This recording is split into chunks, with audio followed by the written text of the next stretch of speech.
எண்ணமெல்லாம் சிறகடிக்கும், எண்களெல்லாம் வழி கொடுக்கும், எந்நாளும் ராஜமுகம், எளியோரின் ஏறுமுகம். எந்த நிலை வந்தாலும் வந்த நிலை மாறாத நமது Rajanilai. Rajanilai TV, channel of astrology.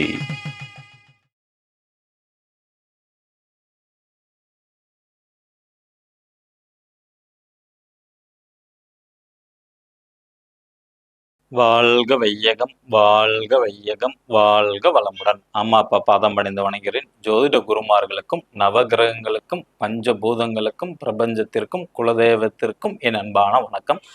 கதிரவன் மதியும் அங்காரகன் புந்தியும் கருணை உள்ள சுரதன் குருவும் காரவன் காரியும் கருதுமிகு சுகமாக 11ஆம் இடம் வந்து உச்ச நிலையன் என்று பரிவோடு மகிழ்ந்து அல்செய்யும் அன்றோ.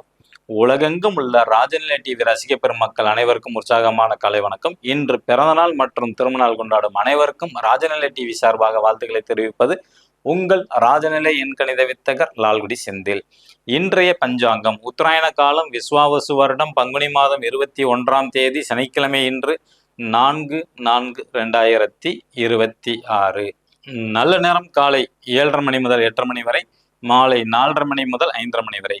கௌரி நல்ல நேரம் காலை 10:30 மணி முதல் 11:30 மணி வரை, இரவு 9:30 மணி முதல் 10:30 மணி வரை. ராகு காலம் காலை 9 மணி முதல் 10:30 மணி வரை. குளிகை காலை 6 மணி முதல் 7:30 மணி வரை. யமகண்டம் மதியம் 1:30 மணி முதல் 3 மணி வரை. சூலம் கிழக்கு திசை. கிழக்கு திசை நோக்கி போறதா இருந்துச்சுன்னா தயிர் சாப்பிட்டுட்டு போங்க, புதிய விஷயமா இருந்தா மட்டும். இன்றைய திதி துவிதியை திதி காலை 10 மணி 10 நிமிடம் வரை, பின்பு திருதியை திதி. நட்சத்திரம் சுவாதி நட்சத்திரம். யோகம் அர்ஷனம் நாம யோகம் மதியம் 2 மணி 2 நிமிடங்கள் வரை, பின்பு வஜ்ரம் நாம யோகம். கர்ணம் கரசை கர்ணம் காலை 10 மணி 10 நிமிடம் வரை, பின்பு வணிசை கர்ணம். சந்திராஷ்டமம் உத்தரட்டாதி நட்சத்திரத்திற்கு. கிரக நிலவரங்கள்: மேச ராசியில் சுக்கிர பகவான், மிதுன ராசியில் குரு பகவான், சிம்ம ராசியில் கேது பகவான், துலாம் ராசியில் சந்திர பகவான், கும்ப ராசியில் புதன் பகவான் மற்றும் ராகு பகவான், மீன ராசியில் சூரிய பகவான், செவ்வாய் பகவான் மற்றும் சனி பகவான். நம்ம இன்னைக்கு பங்குனி மாசத்துல கும்ப ராசிக்கு எப்படி இருக்குன்னு தான் பார்க்க போறோம்.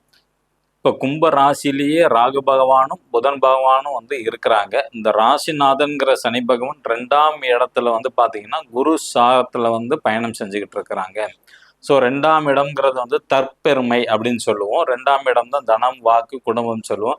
அப்போ இவங்க தன்னை பற்றி பெருமையாக பேசிக்குவாங்க கும்பராசி நபர்கள் இந்த பங்குனி மாசத்துல. ஓகேங்களா?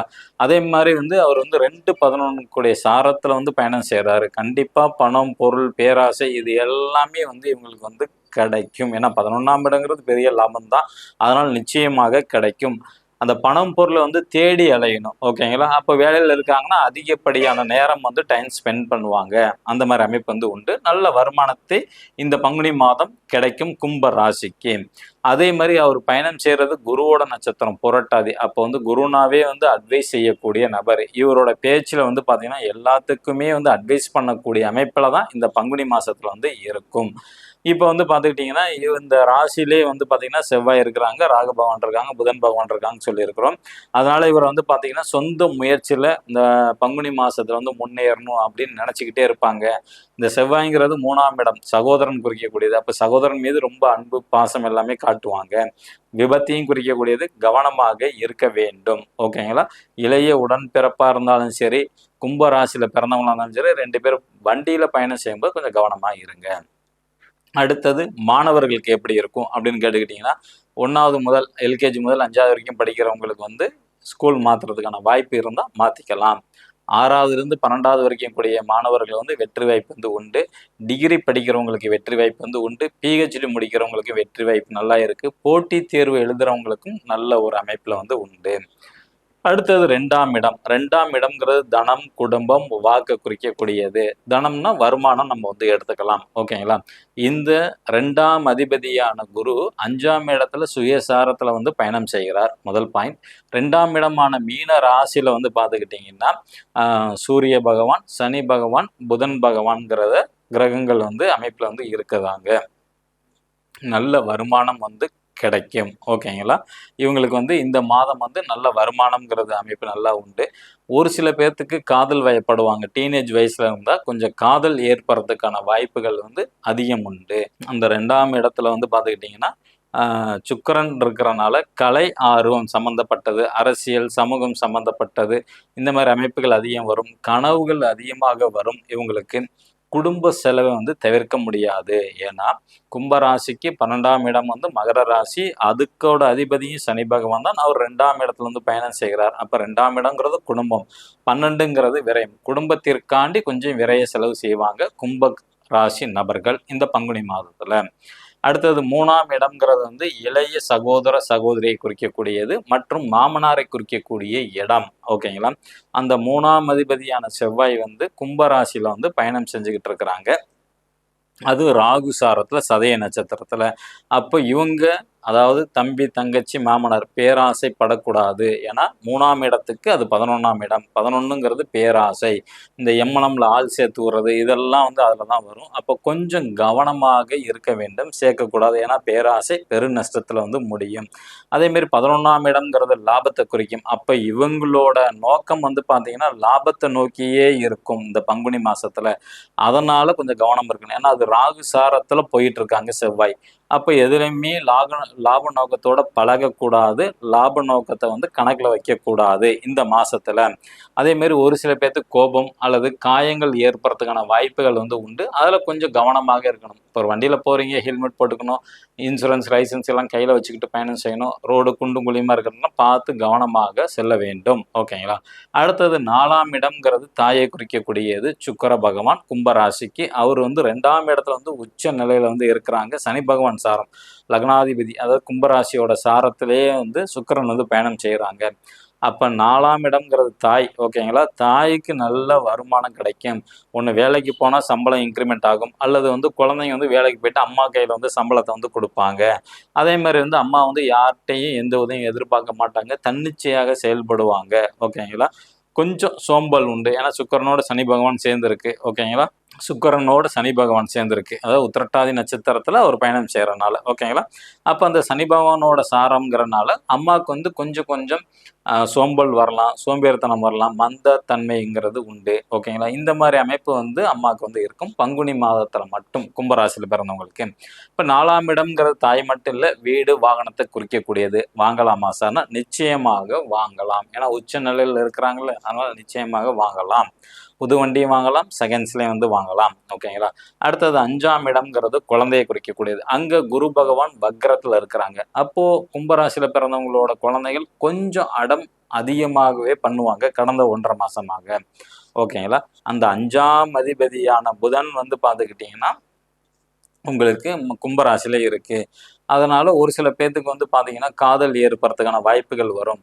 அதே மாதிரி ஒரு சில குழந்தைகள் வந்து ஆடம்பரமாக வாழணும்னு நினைக்கக்கூடிய அமைப்பு வந்து உருவாகும். ஓகேங்களா? குழந்தைகள் பாசம் அதிகமாக ஏற்படும். இதெல்லாம் இந்த பங்குனி மாசத்துல. சரி, இப்போ புதுசா திருமணம் ஆன நபர்களுக்கு வந்து குழந்தை பாக்கியம் உண்டா? ஏன்னா திருமணமாகி ரொம்ப நாள் தள்ளி இருக்கு, எங்களுக்கு குழந்தை பாக்கியம் உண்டுன்னா கண்டிப்பாக உண்டு. இந்த மே மாசத்துக்குள்ள குரு பெயர்ச்சிக்குள்ளார குழந்தை பாக்கியம் கண்டிப்பாக கிடைக்கும். அரசியல் இருக்கிறவங்களுக்கு எப்படி சார் அப்படின்னு கேட்டிங்கன்னா, யாருக்கும் வாக்கு கொடுத்துடவே கூடாது. இது இப்போ கண்டிப்பாக தேர்தல் டைம், வேற வழி இல்லை, வாக்கு கொடுப்பாங்க. அந்த வாக்கை வந்து கவனமாக பார்த்து தான் கொடுக்க வேண்டும். ஓகேங்களா? பயணங்கள் உண்டு. வழிபாடு கண்டிப்பாக பண்ணீங்கன்னா வெற்றி வாய்ப்பு வந்து உண்டு. வழிபாடு பண்ணணும். ஓகேங்களா? ஆன்மீக பயணங்கள் வந்து ஏற்படும். அதிர்ஷ்டம் கிடைக்கும். ஆனால் வாக்குறுதி மட்டும் கொஞ்சம் கவனமாக இருக்க வேண்டும். கும்பராசியோட பலன் தொடர்ச்சியை வந்து நம்ம நாளைக்கு பார்க்கலாம். புதுசாக பார்க்கக்கூடிய நண்பர்கள் இந்த மாதிரி ஒரு பர்மனண்ட் மார்க்கர் வந்து வாங்கிக்கிங்க. ஒரு 25 ரூபா தான் ஆகும் செலவு. இதில் உங்களோட காரியத்தை 100 நாளுக்குள்ளார சக்சஸ் ஆகலாம். ஓகேங்களா? லக்னமாக இருந்தாலும் சரி, ராசியாக இருந்தாலும் சரி, உங்களுக்கு சொல்லக்கூடிய நம்பரை மணிக்கட்டில் எழுதுங்க. இங்கே எழுதும்போது கோரிக்கை ஒரு தடவையோ 3 தடவை மனசில் நினச்சிங்க போதும். கண்டிப்பாக 100 நாளில் நிறைவேறும். இப்போ உங்கள் குழந்தைக்கு திருமணம் ஆகணுமா, அல்லது குழந்தை பாக்கியம் வேணுமா, ப்ரொமோஷன் வேணுமா, நல்ல வருமானம் வரணுமா, கொடுத்த பணம் வரணுமா, A to Z என்ன தேவையோ நீங்கள் கேட்டு பிரபஞ்சத்தில் கேட்டு வாங்கிக்கலாம். மேச ராசி அல்லது மேச லக்னத்தில் பிறந்த நண்பர்கள் இன்று பயன்படுத்த வேண்டிய ராஜநிலையின் அதிர்ஷ்ட எண் 72. ரிஷப ராசி அல்லது ரிஷப லக்னத்தில் பிறந்த நண்பர்கள் இன்று பயன்படுத்த வேண்டிய ராஜநிலையின் அதிர்ஷ்ட எண் 68. மிதுன ராசி அல்லது மிதுன லக்னத்தில் பிறந்த நண்பர்கள் இன்று பயன்படுத்த வேண்டிய ராஜநிலை அதிர்ஷ்ட எண் 79. கடக ராசி அல்லது கடக லக்னத்தில் பிறந்த நண்பர்கள் இன்று பயன்படுத்த வேண்டிய ராஜநிலையின் அதிர்ஷ்ட எண் 92. சிம்ம ராசி அல்லது சிம்ம லக்னத்தில் பிறந்த நண்பர்கள் இன்று பயன்படுத்த வேண்டிய ராஜநிலையின் அதிர்ஷ்ட எண் 84.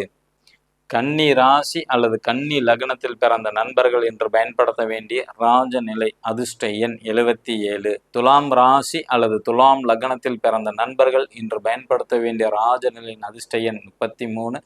விருச்சிக ராசி அல்லது விருச்சிக லக்னத்தில் பிறந்த நண்பர்கள் இன்று பயன்படுத்த வேண்டிய ராஜநிலையின் அதிர்ஷ்ட எண் 02.